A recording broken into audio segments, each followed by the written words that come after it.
My name is Nate Whitman, and if you'd asked me a year ago what I thought about family, I probably would have given you some corny line about loyalty and blood being thicker than water, because that's what I believed. I was raised in a quiet town in Oregon, the kind of place where everyone knows everyone's dog's name, and Sunday dinners were still a thing. My sister, Laura, was the golden child from day one. Straight A's, captain of everything, the one who could do no wrong. Me, I was the one who couldn't quite match her shine, the backup singer to her spotlight. But we were close, or I thought we were. Our parents, Robert and Elaine Whitman, were kind, honest people. Dad ran a small carpentry business, Mom was a high school English teacher. They didn't have millions, but over the years they built a solid life. A cozy house, a cabin by the lake, and a retirement fund they were damn proud of. I moved to Seattle after college, worked in tech, nothing glamorous but stable. Laura stayed behind, got married, had 2 kids, and slowly positioned herself as the family anchor. When Dad got sick, it was Laura who drove him to appointments. When Mom started forgetting things, it was Laura who stepped in.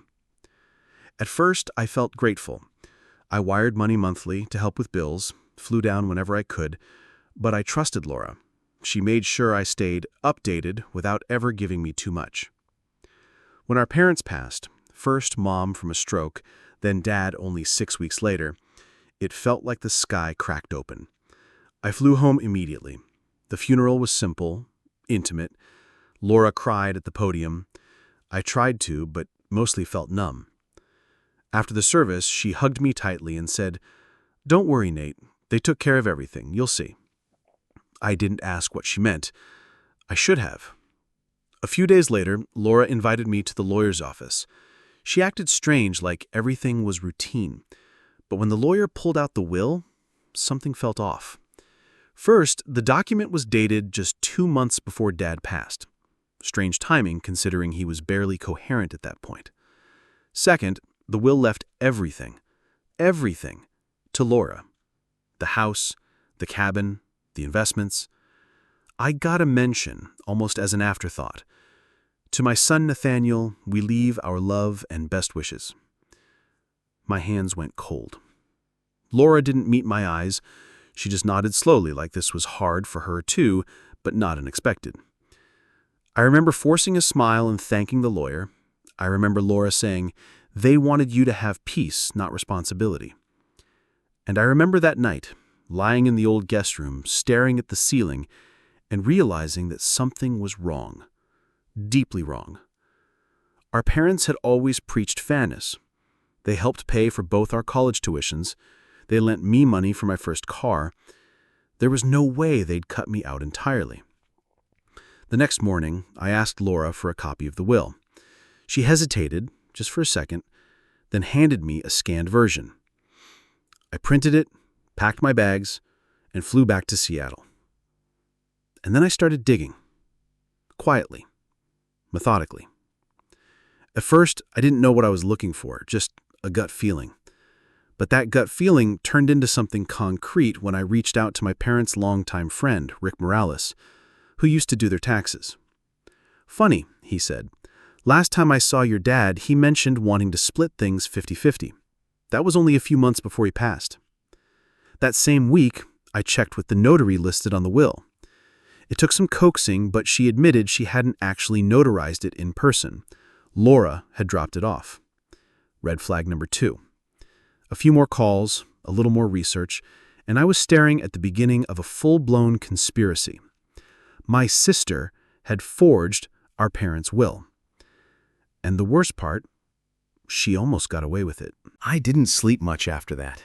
The more I uncovered, the angrier I got. This wasn't just about money. It was about being erased. Laura didn't just take what was mine. She rewrote our parents' final words. She made sure I'd be a footnote in our family's legacy. I wasn't about to let that slide. I contacted an estate attorney in Seattle named Marissa Choi. She specialized in probate fraud and immediately raised her eyebrows when I showed her the will. "This reeks," she said, flipping through the pages. "Bad formatting, odd phrasing, no record of physical notarization, and conveniently updated just weeks before your father died. This is worth challenging." That word, challenging, stuck with me. It sounded so polite. What I was planning was anything but. Marissa filed a petition to freeze all estate transfers until a formal investigation could be conducted. That meant Laura couldn't sell the house, access accounts, or transfer ownership of anything major until the case was reviewed. When she found out, she called me. At first, she played it cool. "Why are you doing this, Nate? They made their decision. Don't drag this out." I kept my voice calm. "Did they really, Laura? Or did you make it for them?" She got quiet. Then came the tears. "I was the one here every day. You sent money, but I was the one wiping Mom's mouth and holding Dad's hand when he forgot your name." I didn't respond, because part of me, some twisted, guilt-ridden part, still wondered if that justified what she did. But then I thought of Dad telling me once, "No matter how tired we get, we stay fair. That's who we are." And I knew he wouldn't have wanted this. As the legal process crawled forward, I started piecing together a timeline. I found email backups, call logs, even voice memos on Dad's old iPad. One of them, dated just 3 months before he died, was a recording of him and Mom discussing their will. I listened to it over and over. "Split it evenly," Mom had said. "Laura has the house, Nate has the cabin, that's fair." I felt like I'd been punched in the chest. Proof! I brought it to Marissa. She had it analyzed and logged into evidence. That audio would eventually become the turning point. But for now, I had to wait. During this time, Laura's mask began to crack. I heard from my cousin Sam that Laura had been complaining to the family, telling everyone I was money hungry, that I was dragging Mom and Dad's name through the mud. Some of our relatives sided with her. Others reached out to me quietly, telling me they were proud I stood up for myself. But it still stung. Laura painted me as the villain, just like she rewrote our parents' legacy. One day, a package arrived at my apartment. No returned address. Inside was a worn leather folder, filled with old paperwork, bank documents, even Dad's original draft of his will from 2 years prior. A sticky note read, "Found this in the attic. Figured you should see it. J." I still don't know who Jay was. Maybe one of Dad's friends, maybe someone on Laura's side who couldn't stomach what she did. But that folder sealed it. Dad had clearly written an even split. The cabin was supposed to be mine. So were half the accounts. Laura had gone out of her way to hide it all. We brought everything to court, and finally, after months of silence, Laura was forced to appear. She looked tired, older somehow.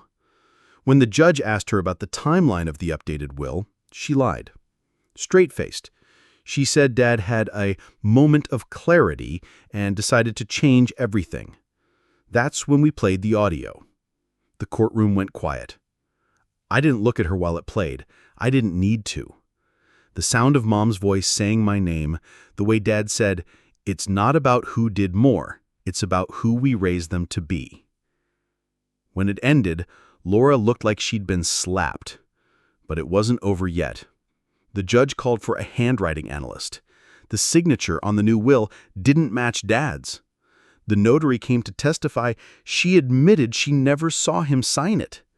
And just like that, Laura's game began to collapse. She cried. She said she did it out of grief, that she felt like she deserved more because she stayed. But in the eyes of the law, that didn't matter. Fraud is fraud. The ruling came 2 weeks later. I still remember sitting in that stale courtroom, staring at the back of Laura's head while the judge read through the verdict. "This court finds that the amended will is invalid due to fraudulent execution and misrepresentation." My heart pounded. I didn't blink. "And therefore restores the original 50-50 distribution of the estate to Nathaniel and Laura Carter, as intended by the decedents." I felt something inside me release, a pressure I didn't realize had been building since the day Mom died. But the judge wasn't finished.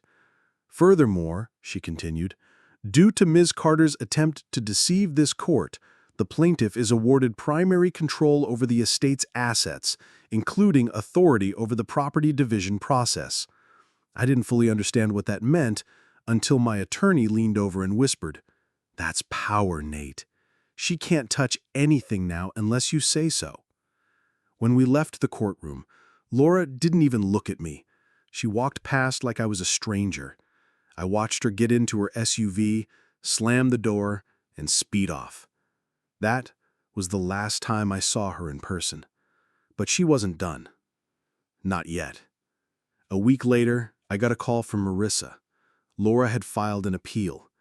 She claimed she'd been emotionally manipulated and pressured into lying. Her new lawyer tried to spin it as a moment of desperation, but the evidence was too strong. The appeal was rejected within 72 hours. I thought that would be the end of it, but then came the media. Small-town reporters caught wind of the court case. Siblings battle over fraudulent will after parents' death.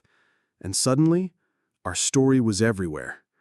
I kept my mouth shut, let the facts speak. But Laura? She couldn't resist. She did an interview with a local paper, painting herself as the real victim. "He was never there," she said. "He didn't even visit when they were sick."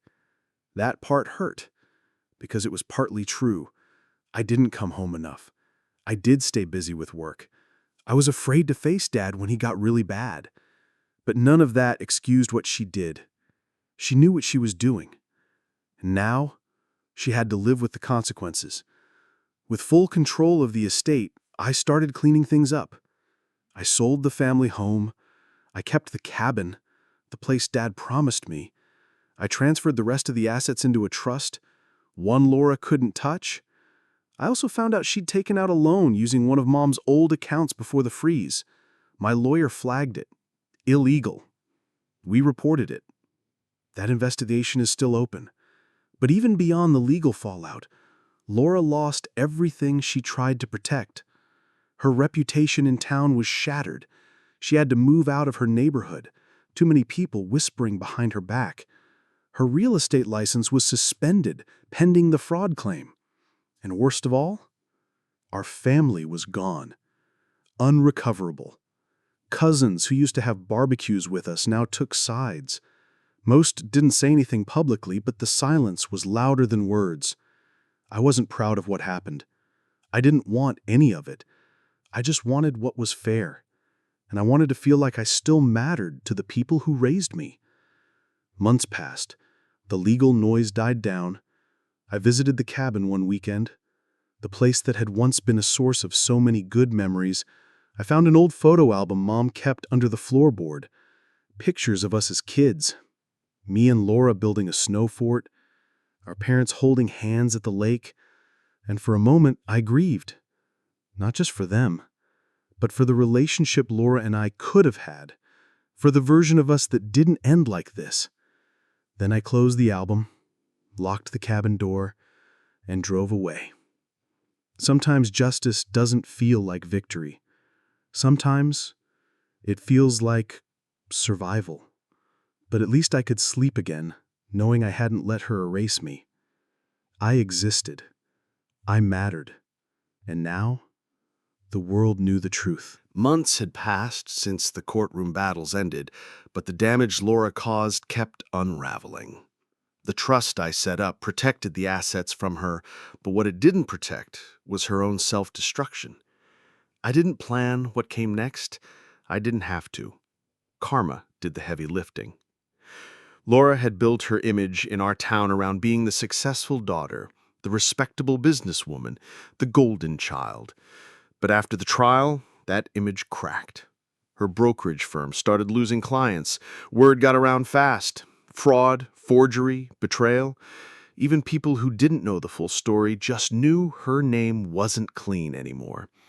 She tried launching her own boutique agency a few towns over. It flopped.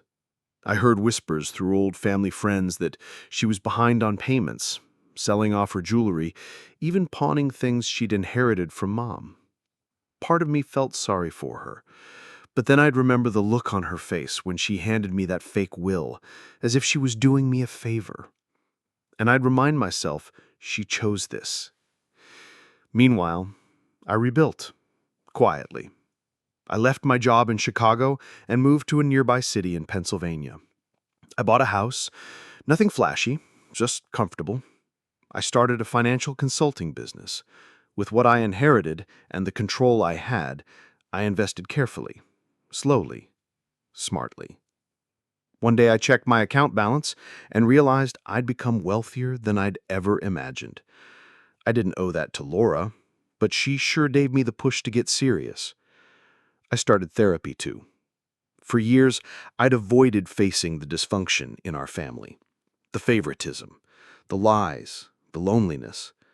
But now, I faced it head on. My therapist asked me something that stuck with me. Would you have ever confronted this if your sister hadn't pushed you out? The truth was, no. She did more than try to take my inheritance. She forced me to become someone stronger. And still, despite everything, I hadn't blocked her number. I didn't text her, but I left the line open. I don't know why. Maybe I was waiting for an apology that would never come. Or maybe I needed to know that she still knew I existed. One evening, I got a call from an unknown number. I let it ring. Then it rang again and again. On the third time, I picked up. Nathan? Her voice was hoarse, broken. Laura? Silence. Then, I messed up. I know, I thought I was doing the right thing. I really believed you didn't deserve it. And now? I asked. Now I don't know what I deserve, she whispered. I didn't say anything. I just listened. She talked for 20 minutes about how everything was gone, how people avoided her, how she couldn't look at herself in the mirror. And then she asked a question I wasn't expecting. Can we meet? Just once. I said I'd think about it. That was a lie. I already knew the answer. Not yet. Not until I could look her in the eyes without seeing the betrayal. I hung up. No anger, no yelling, just silence. She made her choices, I made mine. Some wounds take longer to close, but at least now, I held the scalpel. Time didn't erase what Laura did, but it gave me space to breathe again. It had been a year since that final call. She didn't reach out again, and I didn't try either. Some things are better left unspoken, at least until you've grown past them. I used to think revenge meant making someone pay, making them suffer. But the truth is, the best revenge was waking up every morning with peace.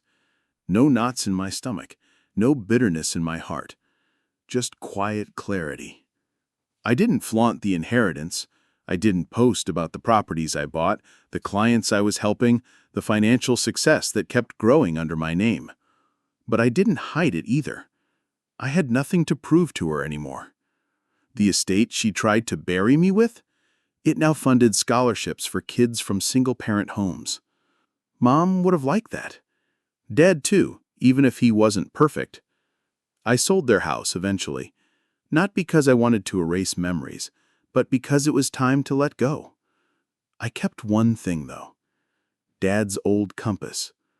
Rusted. Heavy. Still pointed north. I kept it on my desk. A reminder that even when others try to take you off course, you can always find your way back. One morning, while checking my business email, I got a notification. A payment failed. I looked into it. It was a recurring payment from a joint trust Laura had once managed. Something minor, but enough to tell me she was trying to access funds she no longer controlled. Whether it was an accident or desperation, I don't know. I didn't report it. I didn't even reply. I just revoked her access for good and sent the logs to my attorney, just in case. I didn't need drama. I needed distance. A few months later, I ran into an old neighbor while visiting my hometown. She didn't ask about Laura. She just smiled and said, "You turned out well, Nathan. I always knew you would." That stayed with me. Not because I needed validation, but because for once someone saw me, not Laura's shadow, not the quiet brother who wasn't ambitious enough. Just me. A man who survived betrayal and didn't let it define him.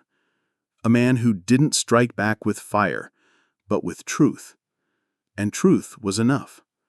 One night I took a walk along the river, same place where Dad used to take us fishing when we were kids.